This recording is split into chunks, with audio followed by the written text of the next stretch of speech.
All right, and welcome back to the Roast It Yourself podcast brought to you by Coffee Bean Corral and Current Crop Roasting Shop.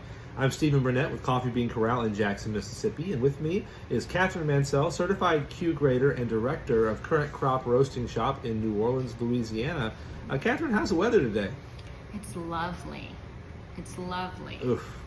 Normally when I wake up in the morning, I have to get up really early. So when I walk my dogs, it's not as hot.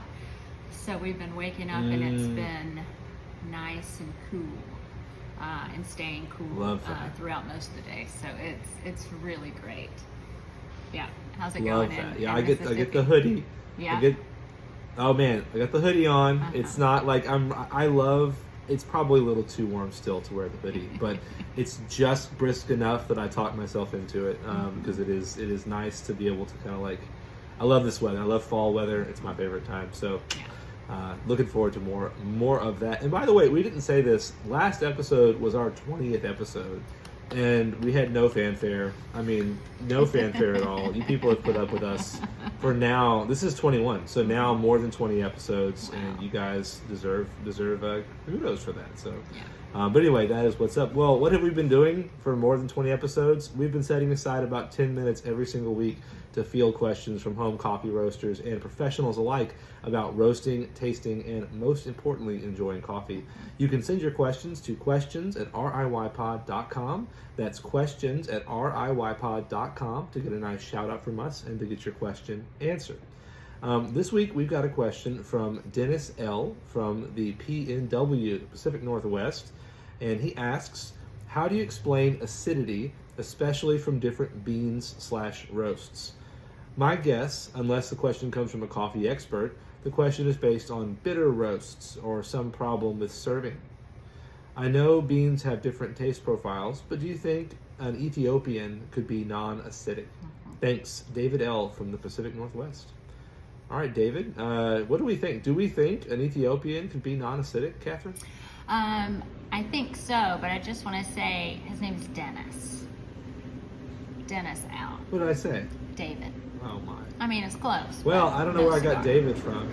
Well, Dennis, it says Dennis right there. It does. Well, Dennis, my apologies. Dennis L. from the Pacific Northwest. There you go. But I do have an Well, answer. don't listen to me, anything else I say this whole episode, because I'm just wrong, but I can't even read. Go ahead. Go ahead, Catherine. Ethiopian coffee can be non-acidic. It depends on how you roast it and how you brew it. There are many factors that can contribute to acidity. Ethiopian and other African coffees tend to have a higher acidity, but if you lengthen the roast a little bit, take it to a medium roast or medium dark and so on, you'll mask that acidity, because when you're roasting, lighter roast coffees tend to be thinner bodies, higher acidity. When you move over into that medium roast, you're muting that acidity a little bit, thickening up the body, and then when you get into a darker roast, you've really completely muted that acidity, but then pronounced the bitterness. So the first thing you can do is try to roast it a little bit darker if that acidity is too much for you. And then if you're brewing coffee, it can be acidic or overly acidic if the grind is too coarse. Or if you stop the brew too early, it can end up being more acidic and sour overall. Stephen, have you had Ethiopian coffees that were not acidic? Yeah, I don't know that I can think of one off the top of my head that just, as you say, the coffee itself is not acidic. I have definitely had Ethiopian, like the beverage, when I've had coffee at home or whatever, based on roast and based on extraction. If you've ever done an Ethiopian coffee in like a French press and let it go well past time, you've had a non-acidic Ethiopian because it extracted all that bitterness out of it as well. So it's not, we're saying acidic and we kind of mean sour, I guess, because you want a little bit of acid, a little bit of brightness, makes things interesting. But yeah, that is, when I think about this, it really comes a lot more down to brewing, especially if you've got a good medium roast. If you've got a medium roast of a coffee, and we can't create acidity that's not in it, but like you say, we can definitely mute it the way that we brew the coffee. And that kind of sour flavor that some people find to be harsh when they say acidic, they sometimes mean that sourness that can be harsh and undesirable. And if that's what you mean by it, then sometimes, as you say, coarse grinding produces that because you're not extracting as much of the coffee. There's less extraction happening with a coarse grind in most brewing methods than with a fine grind. And so that sourness is the first thing to come off, and if you don't extract very thoroughly, then you get a sour and kind of unpleasant cup. Same is true if I accidentally stopped a shot of espresso the other day, 10 seconds in, don't know what I was doing. Probably I was thinking Daniel instead of Dennis then too. But I literally stopped a shot and I was like, you know what? I'm gonna drink it. I'm gonna drink this 10-second shot, and it was, I mean, pucker your mouth, awful. But it was because the coffee balances out as you extract it, as you brew it. You wouldn't want the first half of it. You wouldn't want just the back half of it. You want the whole cup, the whole mug that you brew. Right. So that's kind of how I think about it. But Dennis's question gets right to the heart of it, that there's so many different variables to coffee roasting, from growing to roasting to brewing, processing. Obviously, there's so many variables and things that can be tweaked. That you can pretty much, like I said, you can't create flavors in the coffee that aren't there, but you can certainly, the way you roast it, the way you grind it, and the way you brew it, you can mute certain flavors and therefore bring out other ones, and kind of pick and choose. Sure. And so, I think that's the thing. Yeah. Well, I was reading up on it, and there are lots of different things that can contribute to acidity in coffee. Just the soil that it's grown in. If there's too much nitrogen in the soil, that can increase the acidity. Coffees that are grown in the shade, the shade can slow down how fast the coffee cherries ripen, which can increase the acidity. And younger coffee trees can produce higher acidity than older trees. So there are many different factors that contribute just to the acidity in the bean itself. Right. That are more than just how you roast it or how you brew it too. Now the real question is, have you had a totally flat coffee with no acidity? What? Not even the pleasant kind of acidity. What, like?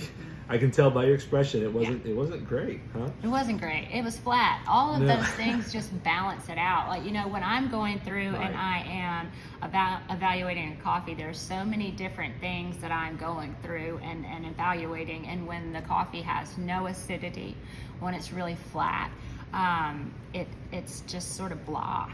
There's some acidity really needs to be there to really balance out the rest of the attributes that you're looking for. And balance is even one part on the cupping form. Is this coffee well balanced? Is everything working together? And you do want some acidity there.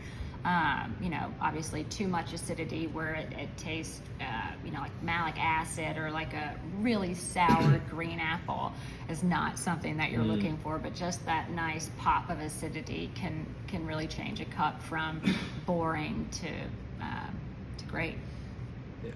Yeah, we don't want to be bored. We're not doing this to be bored. We're not roasting our own coffee. If we want bored, we can get bored for like $5 for a tub of pre-ground coffee. We can be bored for that. Right. Yeah.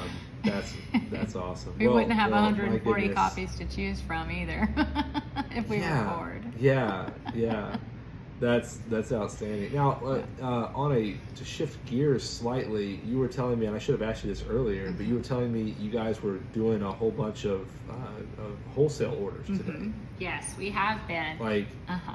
We've added. That's awesome. Yeah, it's pretty great. We've added a wholesale inquiry part on our website because I guess most people, the store is really based on the home roaster. Down here in New Orleans, but Coffee Bean Corral, the good majority is home roasters too, but most people don't realize we have wholesale. So once we finally put it on the website and started putting it on social media, we've had a lot of people really asking about it. And yesterday I drove to Baton Rouge to drop off one of these wholesale orders and White glove service right there. Well, they took me to get some barbecue.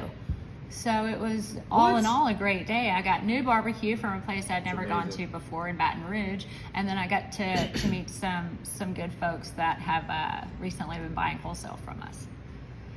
Wow. It was nice. That is so cool. good day. Yeah. So you guys, if you're in the area, if you're in the New Orleans, Baton Rouge, how far will you drive? Let's find out how far Catherine will drive.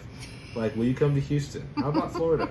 How about will you hop in the car and drive coffee up California? We're gonna find out. We'll You guys see. just get in on Current Crops website. On the wholesale inquiry page, and get that information. Figure out if it's a good fit for you guys.